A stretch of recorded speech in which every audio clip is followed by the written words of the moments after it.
Where do we get our concept of right and wrong, our moral code?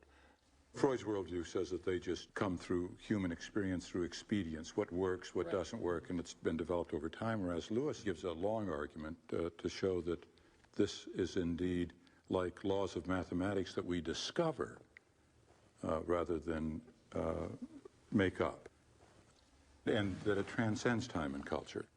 Something is directing the universe, and it appears in me as a law urging me to do right and making me feel responsible and uncomfortable when I do wrong. In the moral law, somebody or something from beyond the material universe is getting at us. God is the impersonal mind at the back of this law. The ethical commands to which a religion seeks to lend its weight require some other foundations instead. A human society cannot do without them. But it is dangerous to link up obedience to them with religious belief. If no set of moral ideas were truer or better than any other, there would be no sense in preferring civilized morality to savage morality, or Christian morality to Nazi morality. It would be an undoubted advantage if we were to leave God out altogether and recognize the purely human origins of all the precepts and regulations of civilization. What are your reactions to those statements? To me is that it's both and. There's religious instinct, there's spiritual experiences, we have history behind us, we have civil codes, moral codes, we have all kinds of stuff that come at us from all different levels of consciousness. For me, you turn this around and these two things go directly together like the two sides of a magnet. So you're saying that this could indeed come from God, but it would be reinforced, observed, and reinforced through human experience. Well, I think is that what you're saying? You could put it that way, or there could be more of a dialogue, kind of what to do. And clearly, we don't know what to do yet because this world's a mess. So it's not like there's one answer that's the right answer, and we just haven't. You know, if we all just went to it, we'd be okay. Let's take one question. What is the origin of the moral sentiments? So they evolved through natural forces and culture and history, or God implemented, Why can't put it them be in both? this? How can it be both? How can it not be both? Unless you wanted to say the forces of history and nature is God's way of doing it. Right. Okay. Yeah. But it doesn't sort of add God much. works in it doesn't history. add anything. It just Why not? It just adds a word to the system. No, it adds. No, I don't agree. I think it adds an element of our humility. I think it adds an element of the unknown that we, no matter what, we don't know. We don't know. Well, another thing that I think it's important to be clear on is that the moral principles of a particular religion may be true from the standpoint of someone who's secular, but for different reasons than merely the fact that they were promulgated by God. I.e., you can reject the Christian or Jewish or Muslim or Buddhist arguments about creation and about the existence of God, but yet buy in almost entirely to their moral conception, but not necessarily because you think it's divinely inspired, but just because there's a lot of wisdom inherent in these belief systems, because lots of smart people spent lots of time thinking these things through, articulating the principles, and look, they've been successful. Like, look, You're saying that they come from human experience over time. Is that right? Well, I'm saying it's a possible argument. Yeah. But I think I'm sorry? It's a possible argument. And you would agree with that. You would say that they do mesh with human nature, right, but precisely because the Creator envisioned this for the species. I might say, well, just naturalistically, this has come to be, and it is good for the species, and these principles are good principles by which to govern our lives.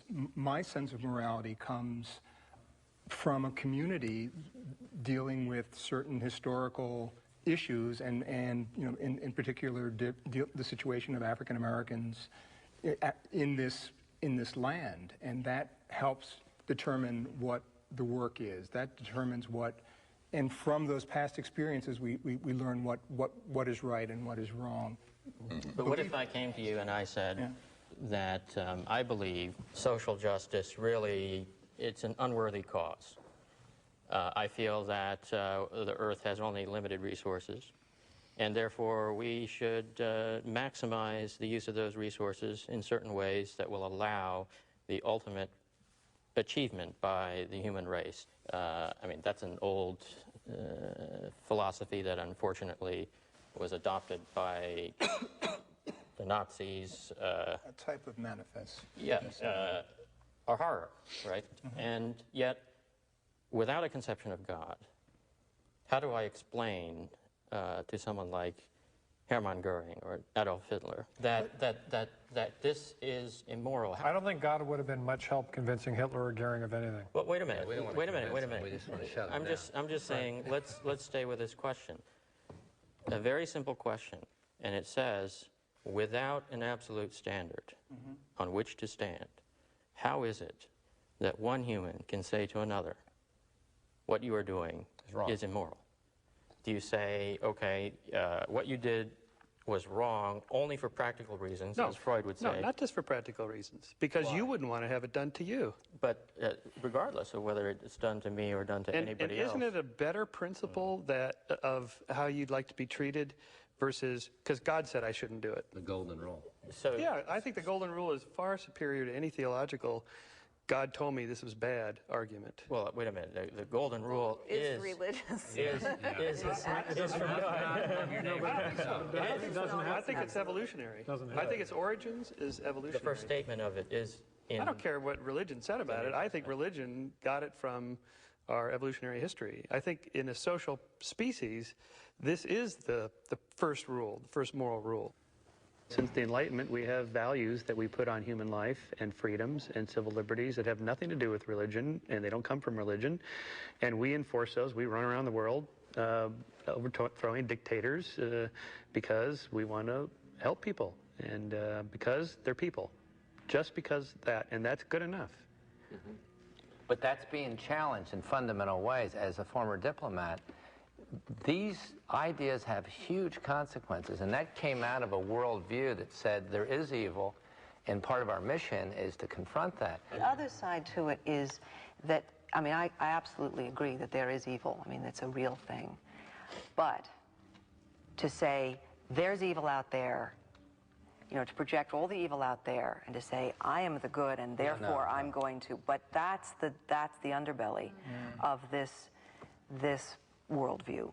And I think the idea of tolerance, when it's a profound idea, has to do with, wait a minute, before I accuse you, you know, I have to look at mine. And then if I see what that instinct is, then I can talk to you about it, but I can't just squash you. I think that's the fear with absolutism that, Margaret, you were referring to, the idea that what I believe is right. And because it is absolutely right, I have the right to impose it on you, to force it on you. And if it means that I can go around, as certain elements in the world do, and claim that as part of their religious mission they need to kill certain people, then it's justified, right? So clearly that's a very dangerous ground to stand on. On the other hand, this notion of tolerance I find equally intolerable. The notion that sort of all versions of truth are equally valid. Okay, let's think of it between the relativism of all views are equal and the absolutism that there is one right way. There is what I call provisional morality. That is, there are principles that are true most of the time for most people in most circumstances. Tolerance is one of those. Most of the time in most circumstances, tolerance is good. Not 100% of the time, though. Sometimes you just have to be intolerant. You take the knife away from the baby, you don't allow them to jail people, whatever. And so what's the principle there? What's the guiding principle? Right. Well, we can start with the golden rule. We can start with freedom, greater freedoms for more people as a guideline. Why is freedom a good thing?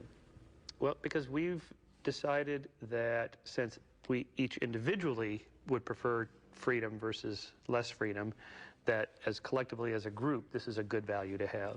I don't know why you necessarily need God in order to have morality, which is, I think, what's at stake in this discussion, What are if the I understand it. criteria? Let me give you an example right? of why I think But you seem to be occasionally- saying earlier that you needed God to have a sense of right and wrong. Well, let me tell you I don't think you practically do. how I think this works. In 1833, the British Empire abolished the slave trade. Right. 47 years earlier, a young member of Parliament underwent what he